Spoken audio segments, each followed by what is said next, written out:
सोनू एक कबाड़ी था। वो घरों के कबाड़ इकट्ठा करके फरोख्त किया करता था। उसे मजबूरन ये काम करना पड़ता था। सब इतने अच्छे कपड़े पहनते हैं, मालूम नहीं मेरी जिंदगी में अच्छे कपड़े कब नसीब होंगे। लगता है जिंदगी कबाड़ों के बीच ही गुजर जाएगी। एक रोज उसे रेहड़ी पर आम फरोख्त करता हुआ नजर आया, जिन्हें देखकर उसके मुंह में पानी आ जाता है। वो रेहड़ी वाले के पास जाता है। भाईजान, एक आम दे दो, बहुत भूख लगी है। 30 रुपए का एक आम है, ला 30 रुपए। मेरे पास पैसे नहीं है। तो मेरे पास आम भी नहीं है, चल दफा हो जा। दुकानदार उसे धक्के मारकर वहां से भगा देता है। सोनू ललचाई नजरों से आमों को देखता हुआ वहां से चला जाता है। चलते चलते वो एक पार्क में पहुंचता है। वहां पर प्रकाश और अनिल नाम के 2 लड़के आम खा रहे होते हैं। हाँ भाई, यार देख मेरे अब्बा कितने अच्छे आम लेकर आए हैं। अरे वाह, आम तो देखने में बहुत ही अच्छे लग रहे हैं। चल जल्दी से निकाल और खाते हैं। ये कोई आम नहीं है, बहुत खास आम है। महंगा भी बहुत होगा, बहुत महंगा है। मेरे अब्बा ने बाहर से मंगाया है। मुझे आमों का बेहद शौक है ना, इसलिए आम खाना तो मुझे भी बहुत अच्छा लगता है। अब और सब्र नहीं हो रहा, जल्दी से आम निकाल, खाते हैं। अनिल और प्रकाश आम को खा ही रहे होते हैं। तभी वहां सोनू पहुंच जाता है और उन्हें आम खाता देख अपने होठों पर जीभ फिराता है। अरे इस कबाड़ी को देख, हमें आम खाता देख कैसे ललचा रहा है। क्या आंखें फाड़ कर देख रहा है? क्या कभी आम नहीं देखा? आम खाना है क्या? सोनू हाँ में गर्दन हिला देता है। वो उसकी जानिब आम बढ़ाते हैं। जैसे ही सोनू आगे बढ़ता है, वो आम को पीछे खींच लेते हैं और सोनू आम को पकड़ने के लालच में मुंह के बल गिर जाता है। आया बड़ा आम खाने वाला, औकात है तेरी? औकात तो गुठली के लायक भी नहीं है।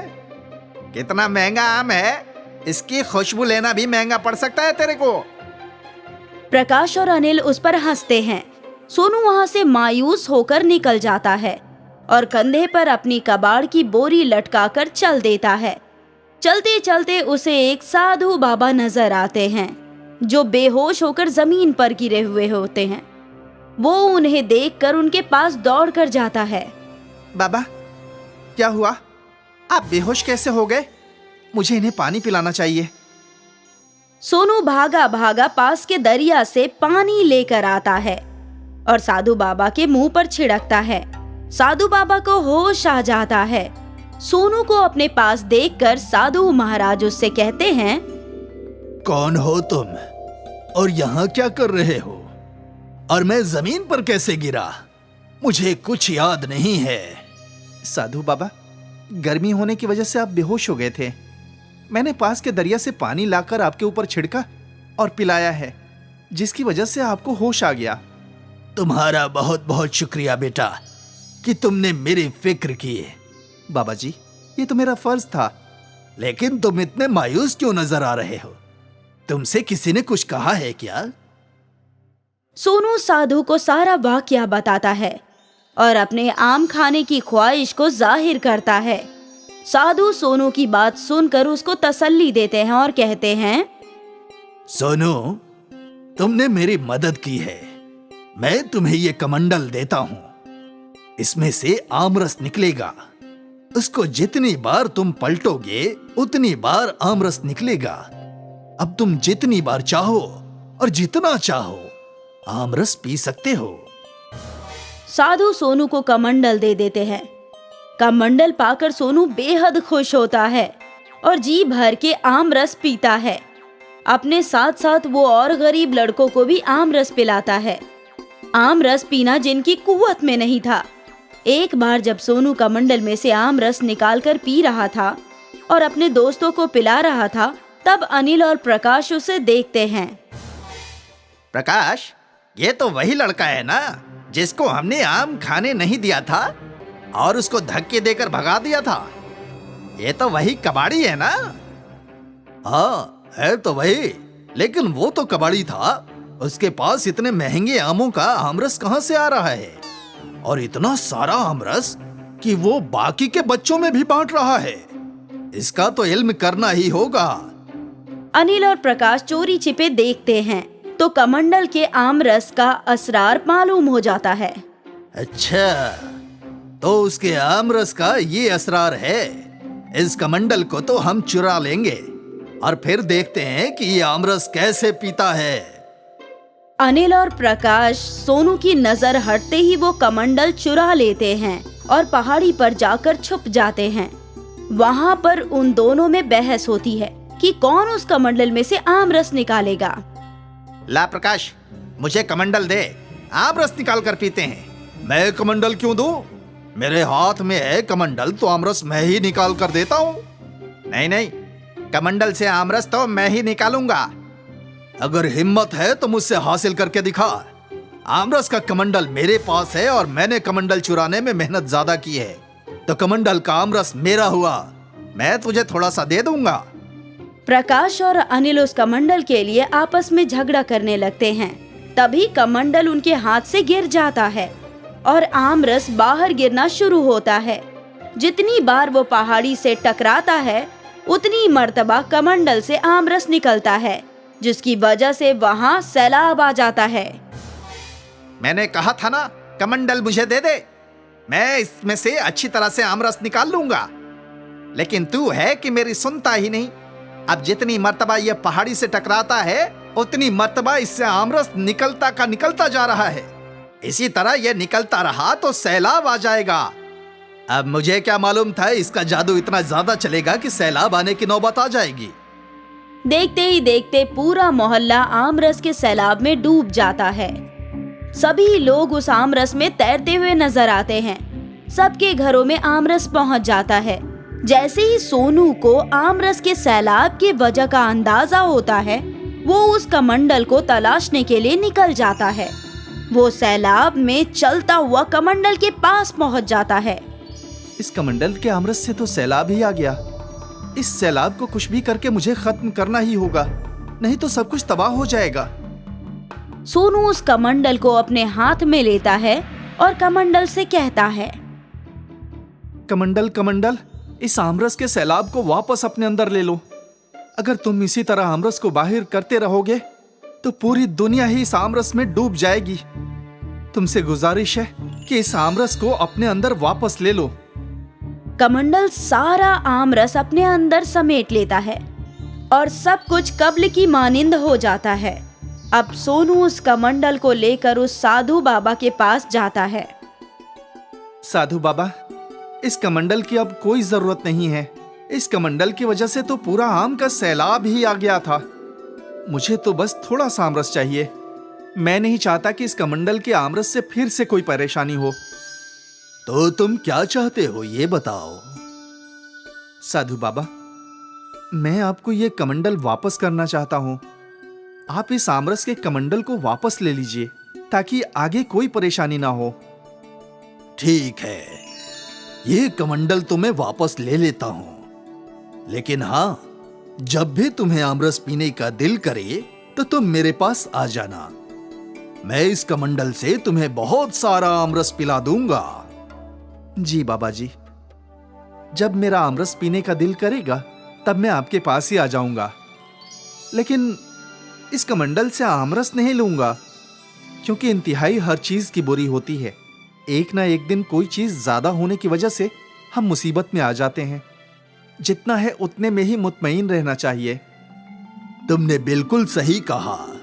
लालच बहुत बुरी चीज होती है। लालच में आकर ही अनिल और प्रकाश ने ये कमंडल चुराया, जिससे मुसीबत खड़ी हो गई। साधु से दुआएं खैर लेकर सोनू वहां से चला जाता है और फिर अपने कबाड़ फरोख्त करने का काम शुरू कर देता है। अब उसको किसी भी चीज को खाने का दिल करता है तो वो साधु बाबा के पास चला जाता है। वो अपने नेमतों से उसे वो चीज दे दिया करते थे, लेकिन वो कभी भी लालच नहीं किया करता था, क्योंकि उसने लालच का अंजाम देख लिया था। वहीं अनिल और प्रकाश को भी सबक मिल जाता है। वो अब किसी गरीब को परेशान नहीं करते हैं और कभी लालच नहीं करते हैं। रत्नागिरी के एक छोटे से गांव में शंभू रहता था।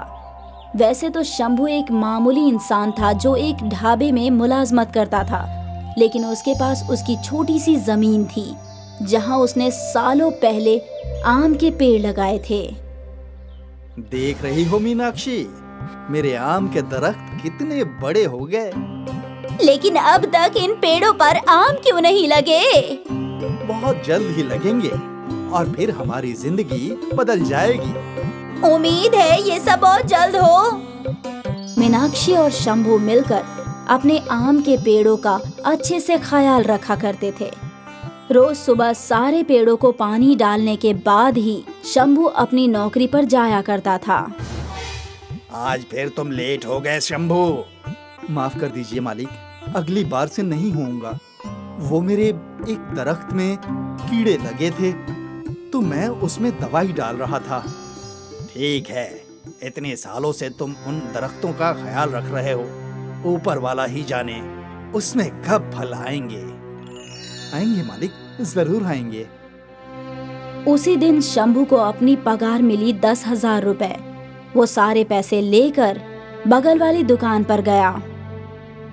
ये लो भाई, आपके 500 रुपये जो मैंने पिछले हफ्ते लिए थे। बहुत बहुत शुक्रिया। यहाँ से वो किराने की दुकान पर गया। आ गए भाई।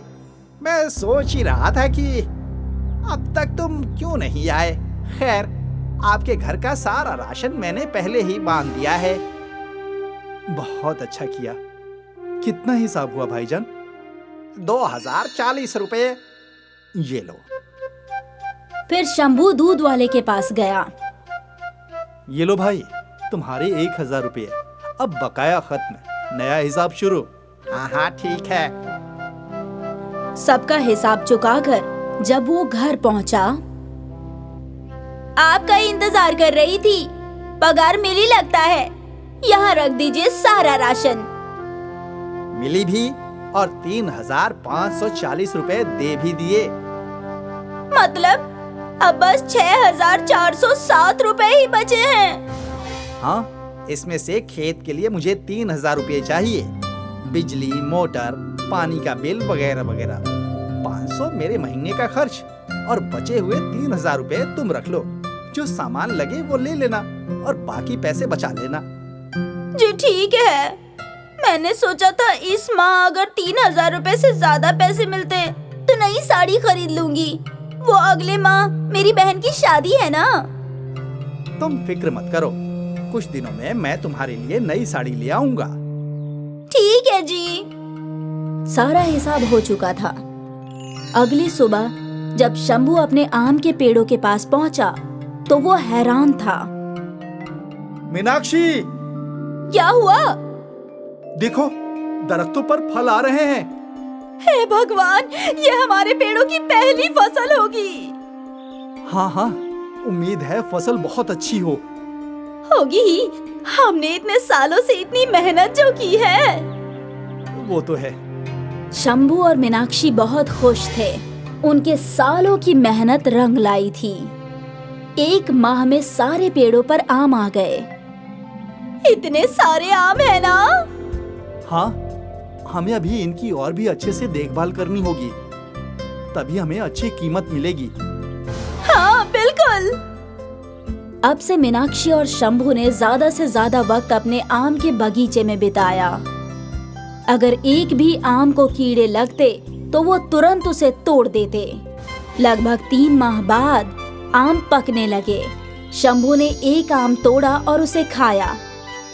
ये आम तो बहुत ही रसीले हैं मीनाक्षी, तुम भी खाओ।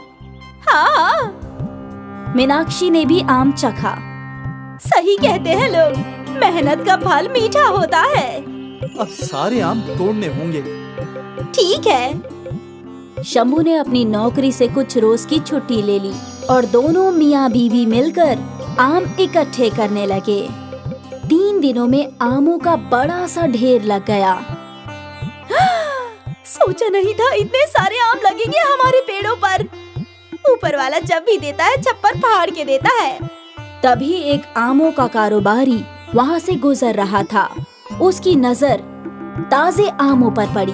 अरे शंभू भाई, सारे आम बेचने हैं क्या? जी स्वामी भाई। स्वामी ने एक आम चखा। वाह, एक नंबर, बहुत ही मीठे हैं और साइज भी बड़ा है। क्या दाम लोगे इन सब का? ये मेरी पहली फसल है, आप ही कुछ हिसाब से बता दीजिए। फसल बहुत अच्छी है। मैं इन सारे आम के तुझे 3 लाख रुपए दे सकता हूँ। 3 लाख? सौदा मंजूर है तो बोलो। जी मंजूर है। और हाँ, अगले साल भी मुझे ही बेचना। बिल्कुल बिल्कुल। मैं पैसे और आदमी लेकर आता हूँ। ठीक है। स्वामी पैसे लेने चला गया और मीनाक्षी और शंभू गुफ्तगू करने लगे। ऊपर वाले का करम है हम पर। 3 लाख, बाप रे। करम तो है और हमारे सालों की मेहनत भी तो है मीनाक्षी। हाँ, ये मेहनत के ही तो फल हैं। वो दोनों स्वामी के लौटने का इंतजार कर रहे थे। कुछ देर बाद स्वामी एक टेम्पू और कुछ आदमी और पैसों के साथ लौट आया। ये लो शंभू, तुम्हारे पैसे। बहुत बहुत शुक्रिया। शंभू ने पहली बार इतने सारे पैसे देखे थे। स्वामी के आदमी आमों को टेम्पो में भरने लगे। सब कुछ हो जाने के बाद शंभू और मीनाक्षी घर लौटे। इतने सारे पैसों का हम क्या करेंगे? 1 लाख बैंक में एफडी रखेंगे, 1 लाख के तुम्हारे लिए जेवर बनाएंगे और 1 लाख अगले साल के लिए बचाएंगे। 1 लाख के जेवर? हाँ, जिंदगी भर मैंने तुम्हें दिया ही क्या है सिवाय इस मंगलसूत्र के। चलो अभी जेवर खरीदते हैं। अभी? हाँ अभी। मीनाक्षी और शंभू गहनों की दुकान पर पहुँचे। आदाब वर्षे खिमजी भाई। आदाब आदाब। बोलो शंभू भाई, क्या दिखाऊं? भाभी जी के लिए कान की बाली या अंगूठी? आप कान की बाली भी दिखाइए, अंगूठी भी और एक हार भी। ठीक है भाई। किमजी भाई ने पहले बालियां दिखाई। मीनाक्षी ने एक बाली पसंद कर ली। फिर अंगूठियां दिखाई। मीनाक्षी ने एक अंगूठी भी पसंद कर ली। फिर किमजी भाई ने हार दिखाया। मीनाक्षी ने भी एक हार पसंद कर लिया। इन सबको मिलाकर 70,000 रुपए हो गए शंभू भाई। बस एक काम कीजिए, आप कंगन भी दिखाइए। अजी। किमजी भाई ने कंगन भी दिखाए। मीनाक्षी को एक कंगन भी जोड़े में पसंद आई। इन सबको मिलाकर 1,10,000 हुए हैं शंभू। ठीक है। शंभू ने अपने ही झोले से पैसे निकाले और किमजी भाई को दे दिया। अरे वाह भाई, इतने सारे पैसे, वो भी नकद। कोई खजाना मिला है क्या? ऐसा ही समझो। खीमजी ने सारे गहने मीनाक्षी को दे दिए और वो लोग वहां से निकल गए। शंभू के जाते ही खीमजी भाई ने ये बात दूसरे दुकानदारों को बताई। वो शंभू मेरी दुकान से 1,10,000 के जेवर खरीद कर गया है। लगता है कोई खजाना मिला है उसे। अरे बाप रे। और ये बात आग की मानिंद फैल गई। सारे गांव वाले मिलकर मुखिया के पास गए। जरूर शंभू को खजाना मिला है। उसने 1,10,000 के जेवर खरीदे। बाप रे, वो ढाबे पे काम करने वाला शंभू ना। अगर उसे खजाना मिला है तो उस पे सारे गांव वालों का हक है। हमें उससे अपना हक मांगना ही चाहिए। हाँ चलो। मुखिया के साथ सारे लोग शंभू के घर पहुँचे। आप सब एक साथ? क्या बात है? सुना है तुम्हें खजाना मिला है। उस खजाने पर गांव वालों का भी हक है। मुझे कोई खजाना नहीं मिला है। तो इतने सारे पैसे तुम्हारे पास कहां से आए? वो इस साल मेरे आम के दरख्तों की पहली फसल बिकी है, 3 लाख रुपयों में। स्वामी भाई ने ही तो खरीदी है। झूठे, वो कंजूस स्वामी तुझे एक फसल के 3 लाख देगा? कुछ भी। यकीन नहीं होता तो उनके पास चलो। सारे गांव वाले स्वामी कारोबारी के गोदाम में पहुँचे। स्वामी भाईजान, इन्हें बताओ कि तुमने मेरे आमों का मुझे 3 लाख रुपए दिए हैं। हाँ दिए हैं। इन्हें लगता है कि मुझे कोई गड़ा खजाना मिला है और ये अपना हिस्सा मांग रहे हैं। थो थो थो, कितने गए गुजरे हो तुम लोग। इस बेचारे ने सालों से अपने आम के दरख्तों पर मेहनत की, और अब जाकर इसे दरख्तों पर फसल उगी है। ये इसकी मेहनत की कमाई है और तुम लोग इससे हिस्सा मांग रहे हो। तुम सबको तो डूबकर मर जाना चाहिए। स्वामी कारोबारी ने सारे गांव वालों को अच्छे से खरी खोटी सुनाई और सबका सर शर्म से झुक गया। खीमजी भाई को खटक गया कि शंभू के पास 1,10,000 रुपए थे। तो ये कहानी हमें सिखाती है कि लोगों को दूसरों का भला होता हुआ अच्छा नहीं लगता। बहुत ही मतलबी होती जा रही है ये दुनिया। मीरपुर गांव, जहां मोहन अपनी दुख्तर पिंकी के साथ रहता था। पिंकी के पैदा होते ही उसकी वालिदा का इंतकाल हो गया। मोहन अपना काम और पिंकी की देखभाल दोनों करता था। मोहन को परेशान होता देख गांव के लोग कहते हैं, मोहन, तुम दूसरी शादी कर लो, सब दुरुस्त हो जाएगा। सब लोग वजह फरमा रहे हैं, मुझे शादी कर लेनी चाहिए, जिससे मेरी बच्ची का भी काम हो जाए और मेरा काम भी। हाँ बा, आप दूसरी शादी कर लो। मोहन की शादी पास के गांव की सुषमा के साथ हो जाती है। सुषमा, ये मेरी दुख्तर है पिंकी, इसका तुम अच्छे से ख्याल रखना। मैं इसकी नौकरानी नहीं हूँ जो इसकी खिदमत करती रहूं। कुछ माह ऐसे ही गुजर गए और पिंकी बड़ी हो गई। सुषमा हामिला होने की वजह से काम नहीं कर पाती थी। वो पिंकी से घर का सारा काम करवाती थी, जिससे वो पिंकी को स्कूल नहीं जाने देती थी। सुषमा, ये तुम पिंकी से क्या करवा रही हो और इसे पढ़ने के लिए स्कूल क्यों नहीं जाने दे रही हो? मेरी हालत नजर नहीं आ रही? जैसे इस हालत में मैं काम करूंगी। ठीक है, जैसा तुम्हें वाजिब लगे करो। कुछ माह गुजर जाते हैं और अस्पताल में सुषमा को एक फर्जंद होता है, जिसका नाम मंटू रखा जाता है। फिर सुषमा का बच्चा पैदा होने के बाद भी वो घर का काम नहीं करती थी। ये देखकर, सुषमा, अब तो पिंकी को स्कूल जाने दो। तुम फिक्र क्यों कर रहे हो? मैं उसकी देखभाल कर रही हूँ ना। वो लड़की है, उसे घर के काम सिखा रही हूँ। और मंटू तो लड़का है ना, उसे पढ़ा लिखा कर डॉक्टर इंजीनियर बनाएंगे। तो अपने काम पर तवज्जो दिया करो। पिंकी घर के काम के लिए कुएं पर पानी भरने जाती थी। उसी रास्ते में रमेश की समोसे की दुकान थी। पिंकी उसे भी कुएं से पानी भरकर उसकी दुकान पर देती थी। तो रमेश पिंकी को पानी के बदले में समोसा खाने को देता था। रमेश, तुम्हारा बेहद शुक्रिया जो मुझे समोसे खाने के लिए दिए। नहीं पिंकी, तुम शुक्रिया ना कहो, तुम भी तो मेरा काम कर देती हो ना। एक रोज मंटू स्कूल से आ रहा था, तभी वो पिंकी को समोसा खाते देख लेता है और घर आकर सुषमा को बता देता है। पिंकी पानी लेकर आती है तो सुषमा कहती है, किसके साथ तू अपना मुंह काला कर रही थी? कौन तेरा यार हो गया है जिससे तू गुफ्तगू करने लगी है? ऐसा कुछ नहीं है, आप गलत सोच रही हैं। वो कभी कभी रमेश को दुकान पर पानी लाकर दे देती हूँ, इसलिए वो गुफ्तगू कर रहा था।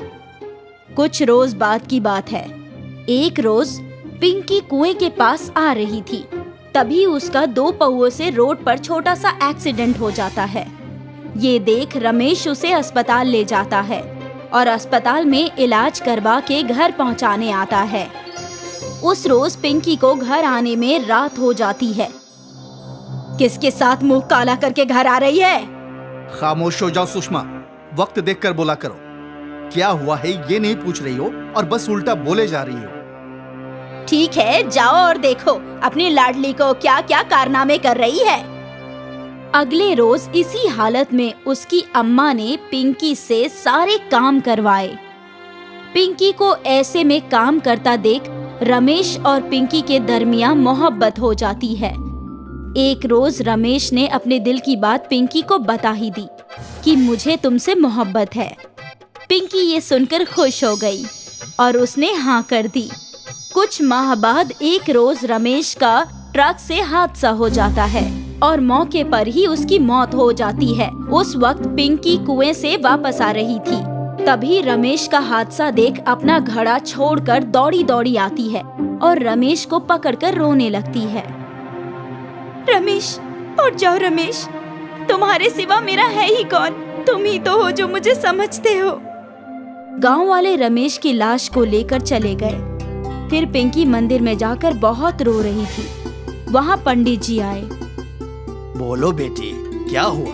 क्यों रो रही हो? बेटी, इन्हें मंदिर के पीछे लगा दो, फिर तुम्हारी किस्मत बदल जाएगी। जैसा मंदिर के पुजारी कहते हैं, पिंकी वैसा ही करती है। पिंकी घर आती है। सुषमा पिंकी को खाली हाथ आते देख लेती है और कहती है, गलती से घड़ा मेरे हाथ से गिरकर टूट गया, इसीलिए मैं पानी नहीं ला पाई। पिंकी अगले रोज मंदिर जाती है और वहाँ जाती है जहाँ उसने आम लगाए होते हैं और देखती है कि वहाँ 3 बड़े बड़े आम के घर होते हैं। तभी वहाँ भगवान हाजिर होते हैं और वो कहते हैं, बेटी पिंकी, तुम बहुत ही नेक इंसान हो, इसलिए पहले घर से मांगोगी तो तुम्हें अच्छे अच्छे कपड़े मिलेंगे और दूसरे घर में तुम्हें जो खाना हो वो मांगना, सब मिलेगा। और इस तीसरे घर में तुम्हें सोना, चांदी और पैसे मिलेंगे। ये कहकर भगवान गायब हो गए। पिंकी पहले घर में जाती है और अच्छे कपड़े पहन लेती है और फिर वो दूसरे घर में जाती है और अच्छा अच्छा खाना पेट भर खाती है और सोचती है कि मुझे तीसरे घर में नहीं जाना चाहिए क्योंकि मुझे पैसे और सोने की कोई जरूरत नहीं है। फिर वो अपने घर जाती है। क्यों पिंकी, कहाँ थी अभी तक? और ये नए कपड़े कहाँ से मिले तुझे? तेरे यार ने दिए क्या? क्या अम्मा, तुम हर वक्त सिर्फ उल्टा ही बोलोगी और सोचोगी? कभी कुछ तो अच्छा सोच लो मेरे मुतालिक। मुझे एक पुजारी जी ने 3 जादुई आम दिए थे, उसी से मुझे मिला ये सब। चल झूठी, बहुत झूठ बोलती है। तेरे किसी यार ने दिए होंगे तुझे, तो तू बहाने बना रही है। ठीक है अम्मा, तुम जैसा सोचो। कुछ माह गुजर गए। पिंकी ऐसे ही अच्छा खाना और अच्छे कपड़े पहना करती थी और तीनों घर की मदद से गांव और गरीबों की मदद किया करती थी और गांव की बेटियों की शादियों में जेवर और पैसे देकर खूब शोहरत कमाने लगी।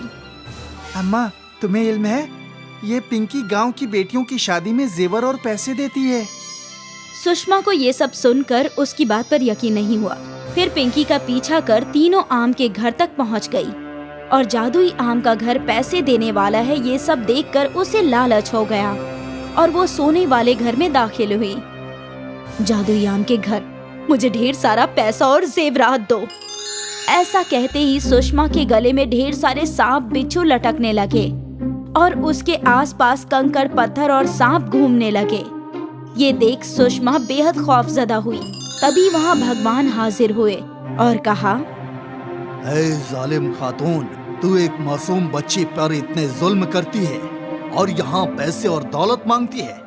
जा, भाग जा यहाँ से, नहीं तो तुझे ये सांप और बिच्छू काटकर मार डालेंगे। ये सुनकर सुषमा फौरन वहाँ से बाहर निकल गई और पिंकी से माफी मांगने लगी। बेटी, मुझे माफ कर दो, मैंने तुम्हारे ऊपर बहुत जुल्म सितम किए हैं, मुझे माफ कर दो बेटी। ठीक है अम्मा, तुम मुझसे माफी ना मांगो, बस मुझे अम्मी का प्यार दो। अम्मा, मुझे यही चाहिए। ये सुनकर सुषमा खुश हो गई और पिंकी को अपनी दोख्तर की तरह मानने लगी और उसने लालच करना छोड़ दिया।